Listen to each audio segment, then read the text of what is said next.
असतो मा सद्गमय तमसो मा ज्योतिर्गमय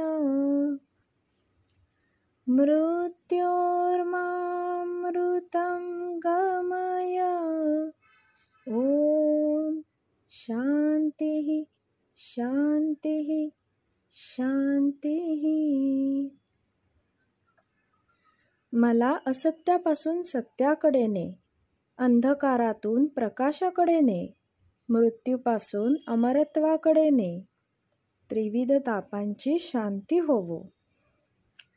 ईश्वराला उद्देशून म्हटले आहे, हे ईश्वरा, मला असत्यापासून सत्याकडे ने, अंधकारातून म्हणजे अज्ञानरूपी म्हणजेच ज्ञानरूपी प्रकाशाकडे ने, मृत्यूपासून अमरत्वाकडे ने, ह्या त्रिविध तापांची शांती होवो।